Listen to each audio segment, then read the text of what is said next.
Olá pessoal do canal Sem Gravata, hoje vamos a mais um vídeo explicando alguns aspectos importantes do direito e da política da maneira mais didática possível, né? Para quem não me conhece, meu nome é Natália França, eu sou mestre em Direito pela PUC de São Paulo e responsável aqui no canal pelos temas do direito internacional e das relações internacionais. Mas hoje eu vou falar para vocês de outro tema de minha pesquisa, que é o estado de exceção. Quem ainda não segue aqui o canal, clica aqui no inscrever-se para acompanhar mais o nosso trabalho. Nós fazemos justamente vídeos explicando alguns temas truncados do nosso cotidiano. Por vezes fazemos lives também debatendo esses temas de maneira mais informal. E só que em tempos de quarentena nós não podemos nos reunir, não devemos nos reunir. Portanto, gravo esse vídeo aqui para vocês usando dessa ferramenta aqui da internet. Hoje nós vamos falar do tema mais atual possível do nosso país, que são as medidas restritivas impostas pelo governo federal em resposta à pandemia do coronavírus. A pandemia que já chegou no Brasil a um patamar de crescimento vertiginoso, como você já deve ter ouvido aí na grande mídia. Então, em primeiro lugar, eu quero destacar a vocês dois pensamentos para a gente fixar e ir lembrando ao longo do vídeo. Em primeiro lugar, que nós tivemos notícia no dia 21 de março que o presidente Bolsonaro encomendou a alguns ministros seus pareceres sobre uma eventual decretação de estado de sítio, como isso funcionaria, se seria possível, enfim. E isso gerou bastante alarme, por isso esse é o primeiro pensamento. Em segundo lugar, que desde o dia 20 de março nós estamos oficialmente sob estado de calamidade pública, que é regulado pela Lei de Responsabilidade Fiscal. Então vamos falar como é que funciona isso. Nós vamos entender o que se passa com o Brasil, portanto, em outros países também, claro, mas aqui a gente fala da nossa ordem constitucional, da nossa ordem jurídica, então vamos falar como é que funciona no Brasil. Quando a gente trata desses temas de emergência, né, como, por exemplo, a pandemia de um vírus. Nós estamos lidando com um tema que a gente chama de sistema constitucional de crises. E nós temos 4 princípios que são importantíssimos e são os princípios que regulam quaisquer situações de exceção à ordem democrática constitucional. Então, em primeiro lugar, nós temos a excepcionalidade. Isso nada mais é do que a regra é a ordem democrática funcionando a todo vapor, funcionando direitos e garantias das pessoas, as pessoas gozando dos seus direitos, o Estado cumprindo as suas metas, cumprindo os seus deveres, tudo funcionando, ainda que com falhas, logicamente, conforme a normalidade da Constituição. O resto é exceção. O segundo princípio é o princípio da necessidade, ou seja, não se aplicam os institutos que nós vamos falar aqui, já dando um spoiler aqui, estado de defesa e estado de sítio, para situações em que eles não são necessários. A gente chama isso, inclusive, de golpe de Estado. Quando não é necessário ou quando é induzido, eles não são aplicados, não devem ser aplicados. Inclusive, a decretação de estado, é bom falar isso aqui, a decretação de estado de defesa ou de estado de sítio sem motivação idônea, sem um fundamento completo, é um crime de responsabilidade passível de impeachment. O terceiro princípio é o princípio da temporariedade, isso significa que qualquer situação de exceção deve ser prevista por tempo determinado, que é justamente para voltar o mais rápido possível à normalidade democrática, que é a normalidade da vida que a Constituição previu. Então, nós vamos ver que esse tempo também é previsto na Constituição. E, em quarto lugar, se não o mais importante, um deles é a obediência estrita à Constituição Federal. Então, tudo está previsto na Constituição Federal. Os requisitos para a decretação desses institutos, o procedimento a ser adotado na hora de decretá-los para cada um deles, né? A sua duração, a competência, a atribuição de cada órgão, quais são os direitos que podem ser suspensos, o que pode ser decidido durante a decretação de um desses estados, enfim. Tudo deve sair de acordo com a Constituição Federal. O primeiro instituto que a gente vai ver é o mais simples, que é o que a gente já está, que é o estado de calamidade pública, da Lei de Responsabilidade Fiscal. Então, o artigo 65 dessa lei vai dizer que, na ocorrência de calamidade pública reconhecida pelo Congresso Nacional, no caso da União, né, ou pelas assembleias e pelas assembleias legislativas, né, no caso dos estados e do Distrito Federal, e nas assembleias também no caso de municípios, né, Câmara de Vereadores, enquanto perdurar a situação, primeiro, serão suspensas a contagem dos prazos e as disposições estabelecidas nos artigos 23, 31 e 70, e, em segundo lugar, serão dispensados o atingimento dos resultados fiscais e a limitação de empenho previsto no artigo 9º. O que isso significa? Parece que falei grego aqui, né? Primeiro, o Congresso Nacional, ele é o responsável por aprovar a Lei Orçamentária Anual, a LOA, que a gente chama, né? Que determina quais são os valores aí que podem ser gastos pelo Estado, vamos dizer, ao longo do ano, o teto de cada uma das áreas, enfim. E devido às características dessa pandemia, é preciso gastar mais em uma dessas áreas, que é a área da saúde, mais do que o previsto no orçamento. Então, nós temos que quebrar esse estanque, né, essa divisão orçamentária que foi feita em tempos de normalidade. O governo, portanto, está dispensado a bater a sua meta fiscal e ele pode destinar maior parte do seu orçamento a um setor com maior necessidade, que no caso nosso é a saúde. Veja, isso não é um estado de exceção. Nós não estamos sob estado de exceção. Tenho visto gente falando que estamos, mas não. Nós estamos... são exceções a algumas normas em que sua maioria são de direito financeiro, de direito tributário, mas são situações previstas pela Constituição e são situações tecnicamente leves. Aqui a gente não está tratando de liberdade das pessoas, de vida, enfim, de prisão e liberdade, nós estamos tratando de direito financeiro e tributário. Agora nós vamos para a discussão mais atual e mais nevrálgica, que o próximo passo de um estado de calamidade, caso ele piore, né? Nós sabemos, então, que pelos relatórios da Organização Mundial da Saúde, o exemplo de outros países, né, na experiência de outros países, nas palavras dos especialistas, que essa pandemia vai afetar o Brasil nos próximos meses, inclusive de maneira mais forte. Então, a gente fala, portanto, em algo mais forte para combater essa situação. Então, tem se discutido a decretação de estado de defesa e, posteriormente, ou então antes, o estado de sítio. Vamos explicar o que significa. O estado de defesa está previsto lá no artigo 136 da Constituição Federal. E vamos falar assim alguns aspectos principais, né? Porque senão a gente se alonga muito aqui. Primeiro, a forma de decretação. A sua forma de decretação é um decreto do presidente da República. Não simplesmente, na hora que o presidente da República decreta estado de defesa, essa situação vai para o Congresso Nacional para que o Congresso Nacional, isso é sujeito a exame dele, né? Então, o Congresso Nacional examine e dê o ok ou não ok. Então, isso depende do decreto do presidente da República e da concordância do Congresso Nacional. Esse é o estado de defesa. Qual que é o tempo de duração do estado de defesa? Ele tem duração máxima de 30 dias, então pode ser decretado por 1 dia, por 5 dias, por 22 dias, por, no máximo 30 dias, e esse tempo é prorrogável uma vez por igual período. Então, se foi decretado no tempo máximo de 30 dias, no máximo mais 30 dias. Vamos guardar essa informação. E quais são as medidas que podem ser tomadas durante o estado de defesa, né? Estão lá no artigo 136, parágrafo 1º da Constituição. Não vou me alongar a dizer todas aqui, porque a gente já vai para a parte mais importante. Que um dos requisitos, e o requisito principal dessa discussão atual, é que o estado de defesa tem por requisito que seja decretado em local estrito e determinado. Então, inclusive o parágrafo 1º desse artigo vai lá dizer: o decreto especificará as áreas a serem abrangidas. Isso significa que o estado de defesa não pode ser decretado, é inconstitucional se ele for decretado, para o território nacional. O estado de defesa não pode ser decretado para a federação, para o Brasil. A qual território? O Brasil. Está na Constituição, e lembra lá do 4º princípio que nós falamos, o estrito cumprimento da Constituição Federal, mesmo nesses institutos de exceção.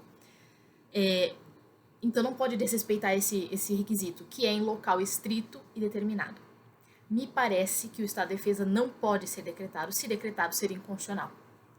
E aí qual que é a discussão? Portanto, que a gente vá ao estado de sítio. Olha onde mora o perigo. O estado de sítio está no artigo seguinte, no artigo 137 da Constituição, e ele tem como forma de decretação um procedimento um pouco diferente, inclusive invertido. O que acontece? O presidente não pode decretar para depois isso ser sujeito a exame do Congresso Nacional.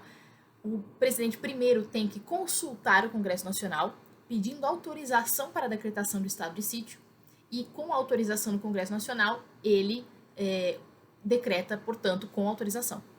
E qual que é o tempo de duração, né, do estado de sítio? Ele também tem duração de 30 dias, no máximo, né?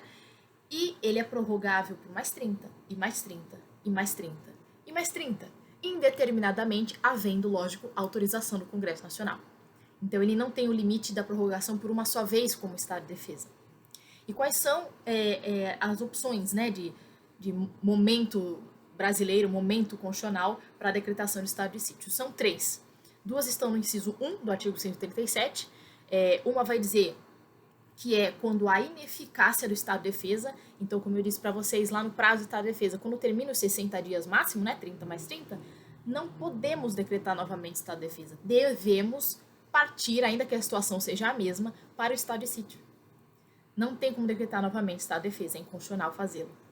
Então, necessariamente, e a gente sabe que em 60 dias não vai ter resolvido essa situação, né? Nós temos ouvido aqui Estou confiando na ciência, nos médicos, na Organização Mundial da Saúde, que em 60 dias a situação no Brasil, né, o gráfico que tem sido mostrado para a gente, não vai ter abaixado, não vai ter resolvido nada ainda. Então, nós necessariamente, se decretar o estado de defesa, teríamos que passar para um estado de sítio. E a outra opção ainda do próprio inciso 1 é a comoção grave de repercussão nacional. Esse parece se encaixar na nossa realidade. O inciso 2 ainda bem, né, fora da nossa realidade, que é caso de guerra ou resposta à agressão armada estrangeira. Bom, vejam bem, portanto, quais são as medidas que podem ser tomadas durante o estado de sítio, né? Eu trouxe aqui os artigos, por isso que eu estou dando uma olhada de vez em quando, que é para não esquecer de nada para vocês, né? Em primeiro lugar, então, no artigo 139 da Constituição, as únicas medidas que podem ser tomadas em estado de sítio, exceto quando é em guerra, né, e não é o nosso caso, são essas aqui. Está tudo regulado na Constituição. Em primeiro lugar, obrigação de permanência em localidade determinada. Essa localidade determinada pode ser a sua casa. Então, você pode ser obrigado a ficar na sua casa. Em segundo lugar, detenção em edifício não destinado a acusados ou condenados por crimes comuns. Ou seja, se houver uma determinação de você ficar em casa, por exemplo, e você sair à rua sem justificativa plausível, você pode ser preso, detido, né, a gente vai chamar nesse caso de detenção, e pode ser colocado em algum prédio público requisitado para isso, não necessariamente uma cadeia. Então, você pode ficar... Aí eu dei o exemplo recentemente do Pacaembu, mas o Pacaembu já está sendo usado para leitos hospitalares, né, o que é justificadamente bem melhor. Mas em estado de sítio, um ginásio, um pátio, uma escola pública que esteja não sendo usada, pode ser usado como um local de detenção, porque o artigo 139 permite que esses edifícios que não são destinados para isso sejam. Em terceiro lugar, restrições relativas à inviolabilidade de correspondência. Isso faz mais sentido em guerra, né? Para informações serem trazidas de um lugar para outro e o Brasil ter conhecimento de todas as informações, né? Sigilo de comunicações também, prestação de informações, liberdade de imprensa, por isso que a imprensa está bastante preocupada, radiodifusão, televisão, né? Suspensão da liberdade de reunião, de certo modo a gente já está vivendo isso, mas com muita justificação, porque a liberdade de reunião tem que ser suspensa nos casos em que a gente pode transmitir o coronavírus, né? A gente pode transmitir um vírus se mantivermos a liberdade de reunião mantida, né? Em atividade, né? E busca e apreensão em domicílio, intervenção nas empresas de serviço público e requisição de bens. Só isso. Só isso. O artigo 139 da Constituição diz que em estado de sítio pode ser tomada, né, essas medidas. Apenas essas. Portanto, a discussão que tem sentido é porque eu tenho visto bastante gente especializada, bastante gente do direito, constitucionalistas inclusive, dizendo que o próximo passo é o estado de defesa, a declaração do estado de defesa. Não me parece. O estado de defesa, como eu disse para vocês, é para ser local certo e determinado. E se ele for para todo o território nacional, ele vai ser inconstitucional, vai ser derrubado pelo STF sem dúvidas e de maneira correta, porque a Constituição diz assim, que deve ser decretado em local restrito e determinado. Então, me parece que esse não se aplica ao nosso caso. E é lógico, não tem como o presidente escolher quais territórios que ele escolheria para manter em estado de defesa, né? Por que não o território brasileiro inteiro quando se trata de um vírus, né? Por que os mortos da região sudeste são mais importantes do que os mortos da região sul, por exemplo? Não faz sentido. Teria que ser para o território nacional, então o estado de defesa não é aplicável. Talvez, de fato, após um estado de calamidade pública, seja prudente, se necessário, o estado de sítio. Porque não é necessário, entender essa escadinha de estado de defesa para estado de sítio. Muita gente está falando que é necessário. Não é. Não é. Como a gente viu no artigo 137, inciso 1, a primeira partezinha lá, que é em calamidade, em comoção grave, né, pública, esse caso aí instaura. Nesse caso aí é necessário compreender que se cabe aqui na nossa situação. Então, assim, saibamos criticar o errado na hora certa, né, e não condenar o certo só pelo histórico de erros. O que eu quero dizer é que, lógico, por várias vezes, e continuamos fazendo isso aqui no canal, a gente denuncia atos irresponsáveis, atos até criminosos dessa presidência da República, né? Inclusive sobre essa realidade atual aí da pandemia, negligência sobre contágio, espalhamento de fake news, enfim, vários atos, né? Inclusive atos e omissões, né? Mas nós não podemos dizer que se configurado uma situação pior do que nós estamos agora por conta do coronavírus, já vou explicar mais tarde porque que eu estou batendo nessa tecla, e decretarmos um estado de sítio por conta disso, não me parece um golpe. Me parece uma exceção constitucional. Né? Uma instituição prevista na Constituição que, se necessária, deve, inclusive, ser usada e não pode, né?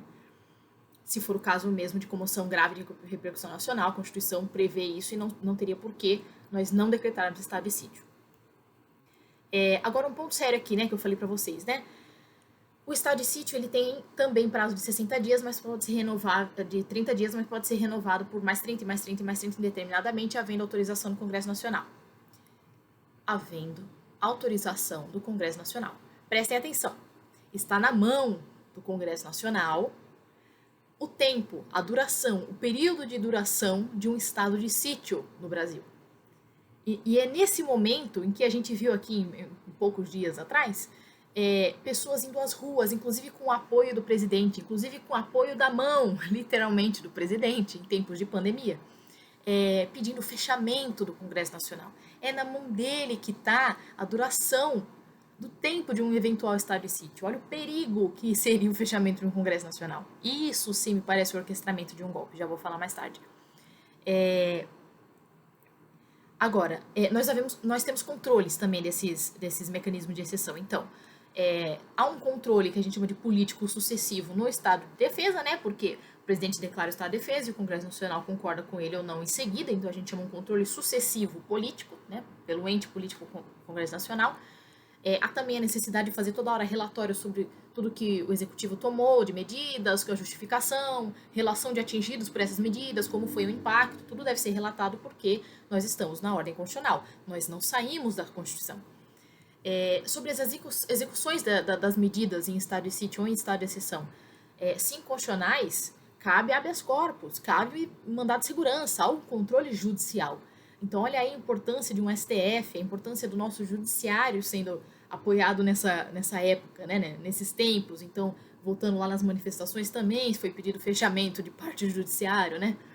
Inclusive, nós já deveríamos ter, não sei se temos, uma comissão mista de 6 deputados e 6 senadores, se não me engano, para um controle dessas medidas do estado de calamidade que nós estamos agora, questões orçamentárias e tributárias, para o controle dessas medidas, porque lá no estado de exceção e estado de sítio, nos dois, né, nós temos 5 membros da mesa do Congresso Nacional, a mesa tem 7 membros, né, então 5 vão ser nomeados para acompanhar a execução das medidas em estado de defesa e estado de sítio. Então esse também é um controle jurídico e político, né? Além de que qualquer prática que a gente veja que fira, né, seja direito penal, seja direito civil, administrativo, então vai ter responsabilidade civil ou penal lá na frente.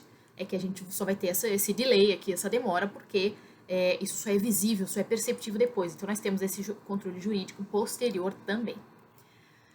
Muito bem, o que eu descrevi a vocês é o maravilhoso mundo de Bob. Né? Como a Constituição prevê, como o sistema constitucional de crises prevê como se lidar com crises. Como que uma crise dessa deve ser lidada. O problema é que onde passa um boi, passa uma boiada, né? Como diziam os antigos. Né? Uma vez decretado um estado de exceção, a chance de descambar para uma arbitrariedade ilimitada, fora dos moldes da Constituição Federal, é gigantesca.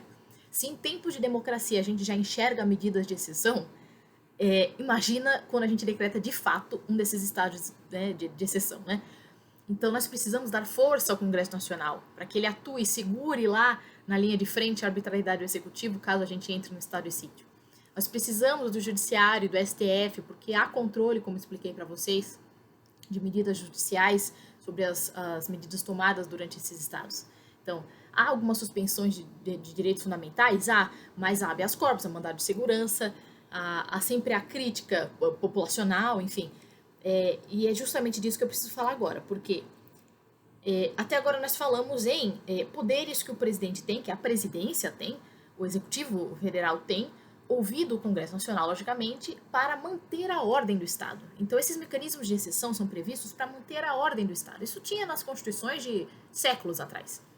Tinha lá, inclusive, eu sei que vai soar um perigo aqui, né? Mas na Constituição de Weimar, tinha um artigo lá na Constituição de Weimar que previa a decretação do estado de exceção e ele foi utilizado para instaurar o nazismo.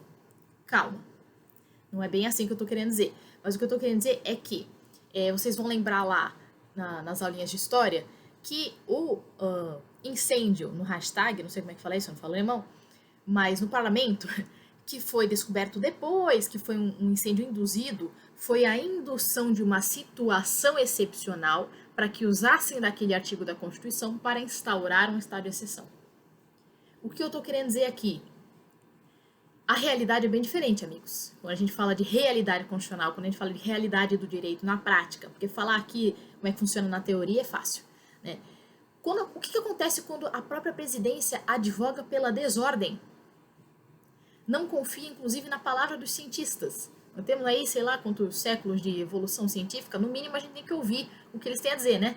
E o que tem como o que fazer para barrar uma pandemia da melhor maneira, a maneira mais efetiva possível. Então, quando esses mecanismos são usados de maneira deturpada, né, então a provocação de um estado de sítio, a indução de um estado de sítio, por exemplo, aí sim isso me soa golpe. Então eu vou explicar o porquê que me parece que está tendo essa indução, né? Para lidar com essa crise, as últimas notícias vocês devem ter visto, que vai haver uma injeção de capital gigantesca no mercado financeiro. Se eu não me engano, anotei aqui para vocês, 1 trilhão e 200 bilhões de reais. Isso aí é uma parcela gigantesca do PIB. Então, assim, essa, se eu não me engano, deve ser a maior injeção de capital na história do Brasil dentro do mercado financeiro. Então, o problema é querer passar parte dessa conta para o trabalhador, né? Então, nós tivemos recentemente a medida provisória 927, que previa justamente a suspensão do contrato de trabalho dos trabalhadores assalariados por até 4 meses, né? Ou seja, você fadava o trabalhador ou ao vírus ou à morte, né? Por fome. Então, ou a morte por vírus ou a morte por fome, ou pelo menos o adoecimento por um deles, né? Mas no mesmo dia, o presidente voltou atrás contra esse artigo, né? Me parece, no entanto, que a tomada de uma parcela do salário ainda é possível, né?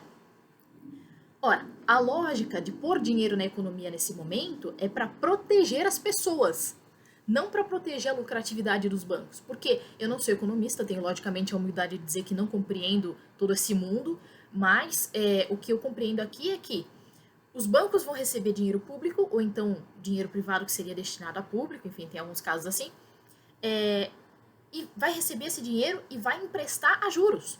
Então vai emprestar para mim, para você que está assistindo, para os seus colegas, mantendo a sua lucratividade. Os bancos não vão quebrar, vão manter a sua lucratividade com a injeção desse dinheiro todo e vai repassar a conta para o trabalhador, porque tirando uma parcela do salário do trabalhador assalariado, justamente, quem ganha o salário mínimo, 2 salários mínimos, 3 salários mínimos e perde parte desse salário, vamos dizer assim, 50%, perde comida, literalmente, perde água, perde gás, perde remédio, perde assim a médio e longo prazo a vida, a viabilidade de se ter uma família.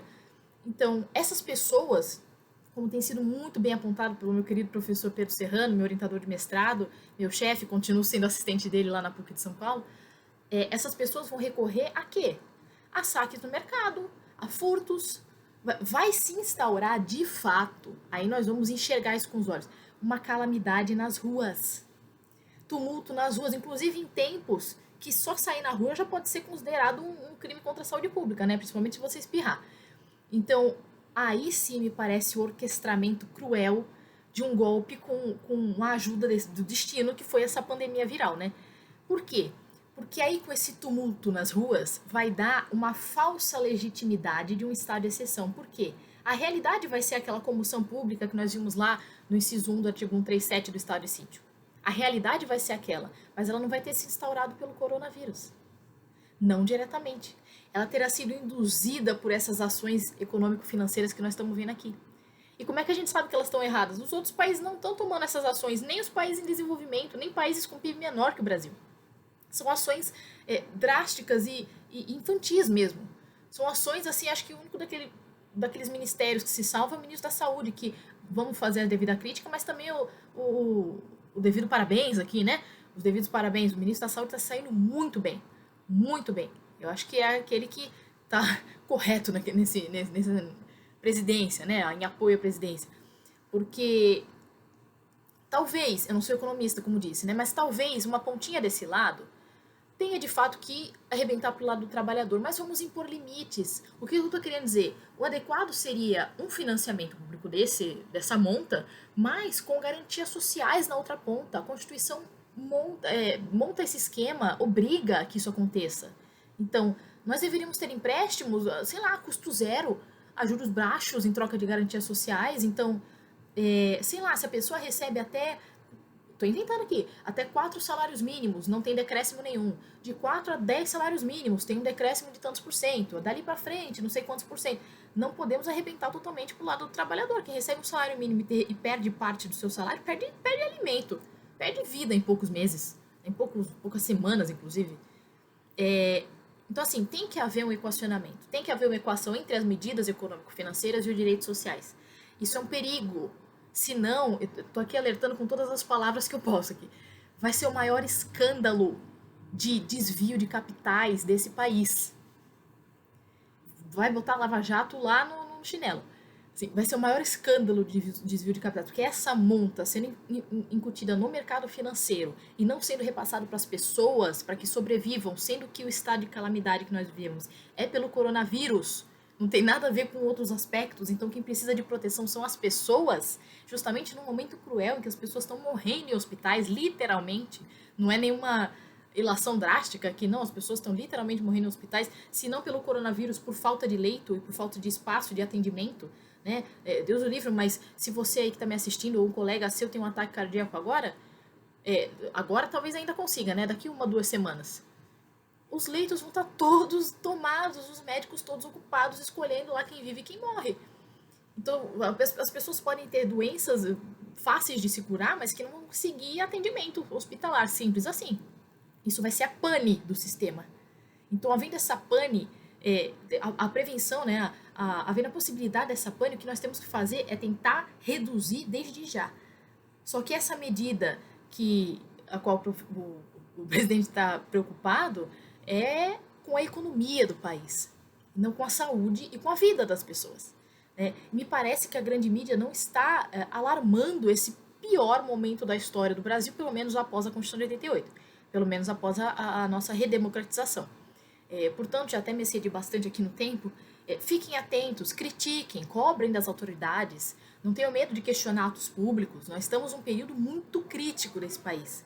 Então, assim, nós só vamos combater essa situação, porque isso vai se tornar uma situação para além de uma pandemia, para além de um problema de saúde, se nós tivermos equilíbrio, tivermos solidariedade, enfim, ainda que isso por si só já seja um ato revolucionário contra uma presidência que notadamente é contrária, inclusive, à ciência como um todo. Então, muito obrigada mais uma vez pela atenção, desculpa até ter me exaltado aqui com vocês, estou aqui para tirar quaisquer dúvidas, enfim, estamos juntos, ainda que separados fisicamente. Muito obrigada pela atenção mais uma vez. Até mais.